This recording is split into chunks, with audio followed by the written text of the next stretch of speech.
I'm just going to be talking about tuple, their method, and how they actually work in Python. Now, before I start this tutorial, I want to quickly say that I have timestamp linked in the description below. So if you are not a beginner and you just need a quick refresher on how tuple works, okay, so feel free to skip through the timestamp and select the concept that you think you might need a quick refresher on. But if you are a beginner, hey, stick with me as we go through this topic so that your understanding about Python tuple will be great and solidify. Now, before I start this video, let's look at what we are going to learn through this video. So we'll see what Python tuples are, how to create them, and tuples containing different data types, and also how to convert other data types into a tuple, such as converting a list to a tuple, a string to a tuple, and also a dictionary to a tuple. We'll also look at how to slice a sub-element from a tuple, also how to traverse to the tuple, tuple methods, different between a tuple and a list. And also at the end of this video, I want you to take some main or some key points from this video. So I will also discuss about that. With that said, let's start this video by giving the definition of what tuples are. Now, tuples are immutable fixed size data types, and Python allocates a minimum memory in storing this data type. Now, one may ask, why does Python allocate a minimum memory to this data type? Okay, the reason why Python does that is the data type is actually immutable, and when you talk about immutability in Python, we are simply saying that at the time of the creation of this tuple, okay, once this tuple is created with a specific amount of items in it, after the creation, this tuple cannot accept any changes that will be made to this tuple. So once you create a tuple with, let's say, 5 items in it, you cannot modify or change this tuple. That is why Python allocates a minimum memory block to this data type. Okay, so also tuples are more efficient way to store data. So if you have data that will not change over time, you can consider using tuple because you cannot accidentally make changes or modify the tuple. Now, before we start creating tuples, there are 2 ways to create a tuple. Okay, we can use tuple by specifying, or we can create a tuple by using the parentheses, and inside the parentheses, when we pass in the items inside the tuple, we have to separate them by comma. Secondly, we can use the inbuilt tuple function to also create a tuple. So now, with that said, let's create our first tuple. So over here, I'm just going to have a variable name called point, and what it's going to hold is that I'm going to use a parenthesis, and I'll pass in 2 points. Okay, and what I'm going to do is that when I print this point, the variable point, I'm going to have 1 and 2. Okay, so I will use the type function to check the type of this point variable. Okay, and when I run that, we see that this is a tuple. And now when I wrap the print function around this type function, we see that we have a class of tuple, meaning that this point variable is a tuple. Now let's look at the second way that we can create a tuple using the inbuilt tuple function. Okay, so let me also have another point. So let's say so point 1 is equal to, I'll have a tuple and I'll pass in 1 and 5. Okay, so now what I can do is that I can also print this point 1 here, and what is happening? So we have a typo over here. So when we run this, we see that we have a tuple that contains 2 items, which is 1 and 5. Now, how do we actually, so let's take another example. So I'm actually going to create a tuple of numbers. Okay, so using the inbuilt function. So I'll call a variable called numbers is equal to a tuple. Okay, let me use the inbuilt tuple, not list. Okay, tuple, and I'll pass in a list of numbers. So 1, 2, 3, 4, 5, 6, 6, 7, and 8. Now also when I print this numbers variable, what is going to happen is that we're just going to have a tuple that contains 8 items in it. Now, how do we actually create a tuple containing different items? Now we can create a tuple containing different items by just specifying that data type, how that data type is being implemented inside the tuple. So now I want to have a variable name called mix data type, okay, mix dt. And what is going to happen is that I'm just going to use the tuple function. Okay, so the tuple function, and I'll pass in so I have prepared something ahead of time. So what I'm going to do is that I'm just going to copy it and I'll paste it inside here. Okay, so I'm just going to paste it over here. So I'll paste it over here. Now when I run this and I call the mix dt, okay, when I call the mix dt, what is going to happen is that we're just going to have a tuple that contains programming languages, integers, floats, and also a list. Okay, so we can also add a dictionary. So what I can do is that I can, at the end of this, I can add a dictionary over here that has a keyword, a key of name, and a value of, let's say, Jack. Okay, so now when I run this code and I equally run this code, we see that we have a dictionary also added into this data type. Okay, now how do we also slice an item in a dictionary? So we learned about slicing in the list. So how do we slice? We can also slice an item by also using the square brackets. Okay, so let me comment here. Slicing items in a tuple. Okay, slicing item in a tuple. Now I forgot to include that in the topics, but I remembered it, so it is good for us to look at it. So now when I call the mixed data type and I want to slice, let's say 1, 2, 3, 4, 5. Okay, what I want to do is that I'll just specify the square bracket, and what I'll do is that I'll write 1 or 0, okay, through 6, and I'm going to grab the first 5 items in the tuple. So now when I run this, we see that we have 1, 2, 3, 4, 5, 6. Okay, so you can have 5, and we'll have the 5 items in the list. So this is how to slice an item in a tuple. Okay, now mind you that we cannot make modifications, so let's also try to change the first item in a tuple to, let's say, a different language. So what I'm going to do is that I'm going to have the mix dt, and I'll try to access the first item in the tuple, and I'll change it to, let's say, Java, and let's see what is going to happen. Now it is going to error out saying that tuple object does not support item assignment. So that is why we said in the beginning that tuple are immutable and fixed size data type. So they are immutable and fixed size data type. That is why we cannot make modification to the tuple when it is created. Okay, now let me remove this so that the error will go away. Now next up is how do you actually convert various data types into a tuple. Now I have a code pre-written over here, so I'll just copy this code and I'll paste it here. So now let me explain this code. So if you have watched, if you've played GTA 5 before, you will see that I have the GTA 5 names over here, the main characters, that is Michael, Franklin, and Trevor. Okay, so I have a list of names over here. So first of all, we are trying to convert the list data type into a tuple. So I have a list of names over here. What I'm doing is that I'm renaming this list to a variable name called list to tuple, and what I'm doing is that I'm calling the tuple function and I'm passing in the list object into this tuple function.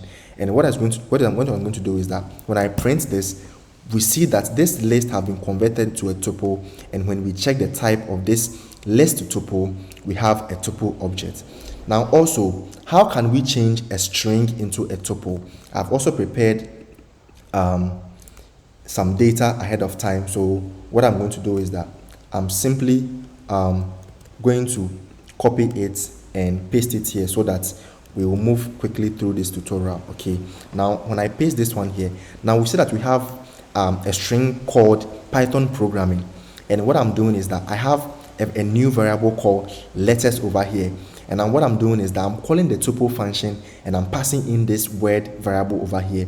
And now when I run this, we see that this word or this string has been converted to letters, right, when we pass it to the tuple function. And when we check the type of the letters, we say that it is a tuple. Also, how do you also convert a dictionary into a tuple? Now, I've also prepared the data ahead of time, and what I'm going to do is that I'm just going to copy it and I'll also paste it here, and I'm going to explain it. Okay, now I have a person info as a variable. That is a dictionary that contains a name of Trevor, an age of 34, a job as an ML engineer, and a salary of let me say 222,500. Okay, now what I want to be able to do is that I want to convert this dictionary into a tuple. Now, what you are thinking right now is that when we run this code, we are just going to get the dictionary converted into the tuple. But when we run this code, let's see what is happening over here.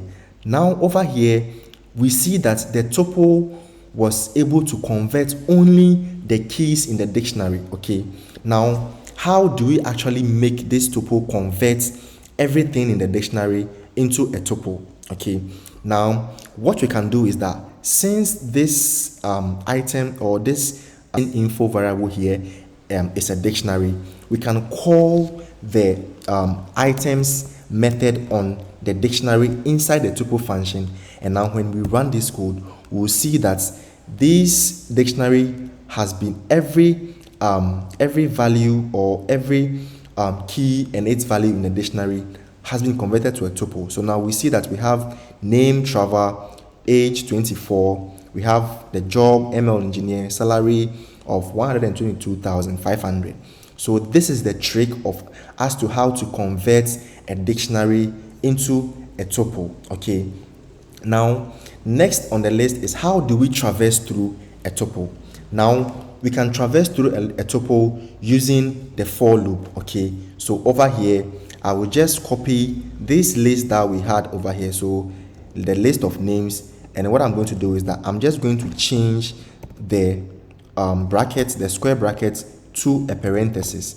And what is going to happen is that I'm just going to use the for loop. Okay, and I'll have for every name in the list of names, what is going to happen is that I just want to print the names or the name. Okay, so when I run this, we see that we have traversed through this tuple of names and we have the corresponding output printed here correctly. Now we can also use the for loop and the enumerate function to also enumerate. Okay, to enumerate through this list, this tuple of names. Okay, so we can have for index. Okay, so for ID and X and value. Okay, or let's say the name in enumerate.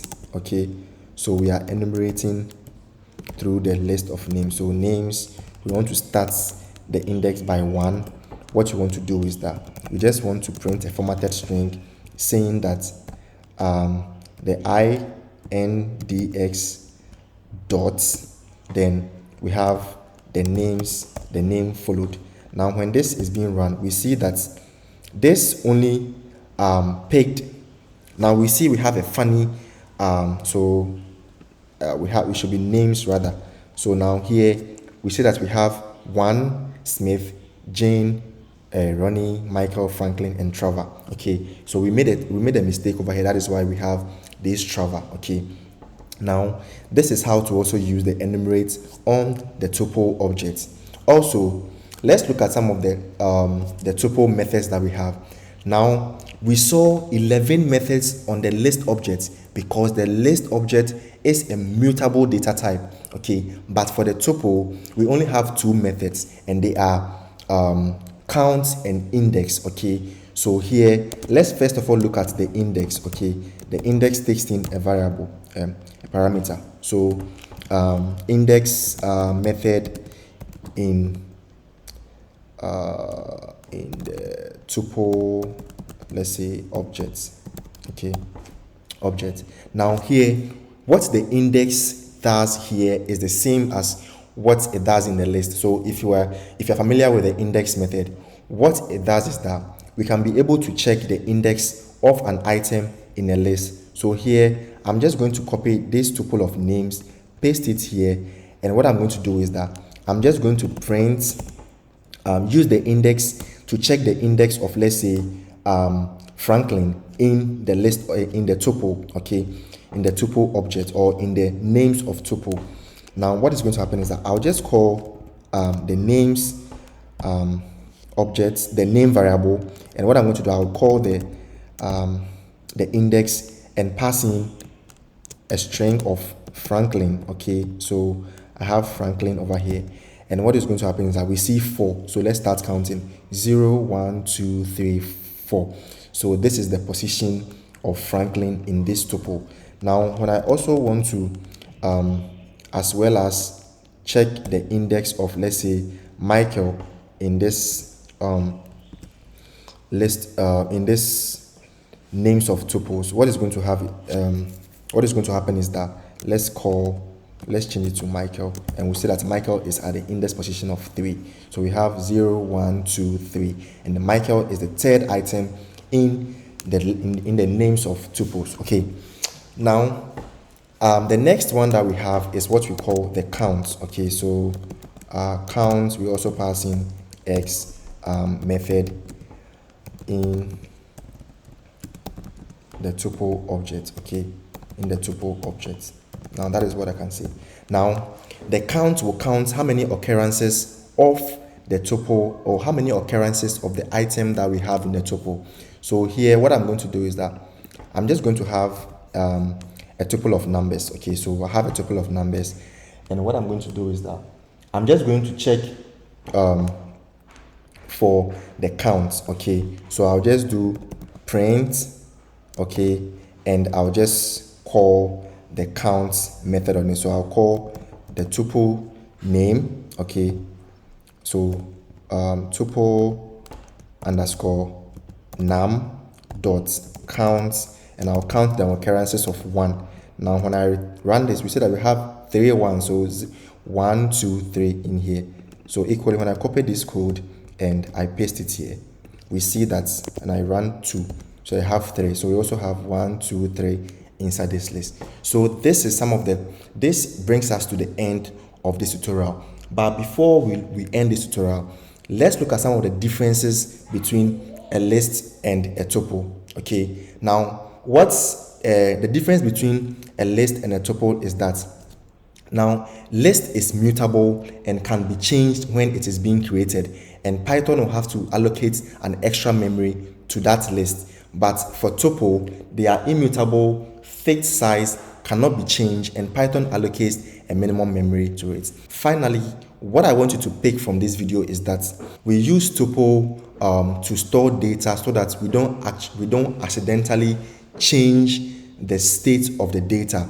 So when you want to use a data type to store an item that will stay the same, or that will be consistent throughout your program, it is advisable for you to use tuple so that your data is protected and will not accidentally be changed. Also, tuples does not support data updating and also changing of state when they are created.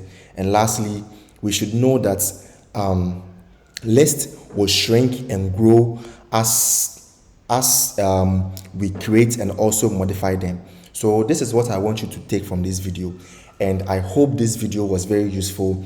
If you are not a subscriber to this channel, kindly do well to subscribe and also hit on the notification bell so that when I post any video, you'll be the first to get this video. With that said, catch you guys in the next tutorial. Bye.